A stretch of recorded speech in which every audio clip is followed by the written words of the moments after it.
Kalimat momen awal tak mesti selalu sempurna, mungkin layak saya berikan pada film Ashfall, salah satu film kebencanaan vulkanologi pertama yang saya tonton dari Korea Selatan. Sebagai penggemar film bencana terutama vulkanologi, saya sempat merengut di bagian-bagian awal Ashfall. Namun seiring cerita berjalan, film ini mampu membuat saya cukup betah duduk menghabiskan 128 menit di bioskop. Ashfall mengisahkan perjuangan sekelompok tim yang ditugaskan oleh pemerintah Korea Selatan untuk mencegah letusan besar Gunung Baekdu. Gunung ini diramal akan erupsi dalam 3 letusan besar, yang bila tak dibiarkan akan merusak sebagian besar semenanjung Korea. Dalam menjalankan misi, rencana gila dilakukan oleh pemerintah Korea. Salah satunya adalah menggunakan bahan senjata nuklir Korea Utara untuk mencegah ledakan Gunung Baekdu terjadi. Ashfall dibuka dengan segala efek kekacauan untuk skala bencana sesuai ceritanya. Agaknya Lee Hae Jun dan Kim Bayang Seo sebagai sutradara ingin memulai film dengan megah dan heboh, yang menurut saya justru terkesan norak. Namun saya cukup memahami alasan menampilkan segala kekacauan bak kiamat di awal Ashfall, mengingat latar cerita film ini adalah letusan Gunung Baekdu yang keramat bagi masyarakat Korea. Gunung Baekdu mungkin seperti Gunung Merapi bagi masyarakat Yogyakarta atau Gunung Agung bagi masyarakat Bali. Peran Gunung Baekdu sesakal itu. Maka wajar sebenarnya, bila melihat dari kacamata sosial budaya juga riwayat vulkanologi, masyarakat Korea begitu panik seolah kiamat telah terjadi ketika Gunung Baekdu meletus dengan masif. Terakhir kali meletus besar pada 946 Masehi, gunung yang ada di perbatasan Korea Utara dan Cina itu mampu melontarkan 100-120 km kubik atau setara 35-42 ribu ton material vulkanik dari perutnya dan menimbulkan kerusakan besar hingga mengubah iklim. Namun setelah ragam aksi laga yang berbalut efek visual bencana yang amat penuh di awal, Ashfall mulai lebih tenang dan berjalan selayaknya film drama pada umumnya.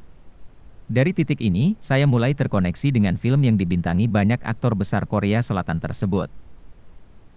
Perlahan tapi pasti, Ashfall menunjukkan dirinya bukan hanya sekadar film kebencanaan ala Hollywood yang pernah saya tonton, seperti Twister, Volcano, atau Dante's Peak, dan sejenisnya.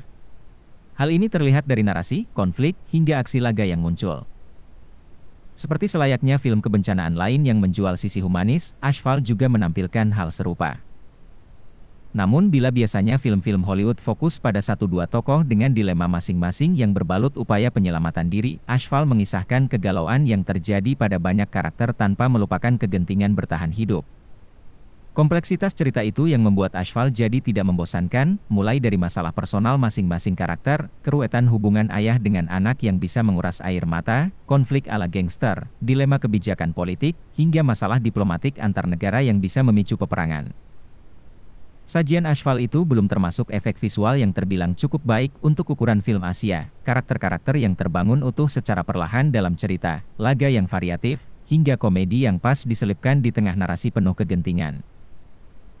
Sebagai film blockbuster yang memang bertujuan komersil dan menggait banyak keuntungan, jelas Ashfall memenuhi kriteria tersebut alih-alih sebagai film dengan kualitas sinematik ala festival. Tujuan itu pun terbukti dari capaian 6 juta penonton dalam 13 hari penayangan.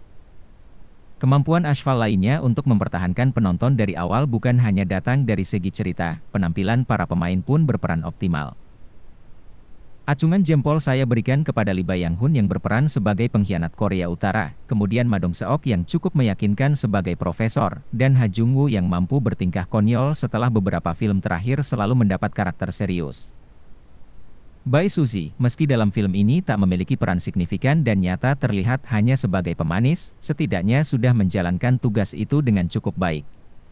Tanpa Suzy, film ini jelas akan amat terasa maskulin dan membosankan. Segala hal itulah yang membuat Ashfall menjadi film kebencanaan dengan paket paling komplit. Tuliskan pendapat kalian di kolom komentar. Terima kasih telah menonton video ini, klik tombol subscribe sebagai bentuk dukungan untuk channel ini, dan tonton video kita yang lainnya.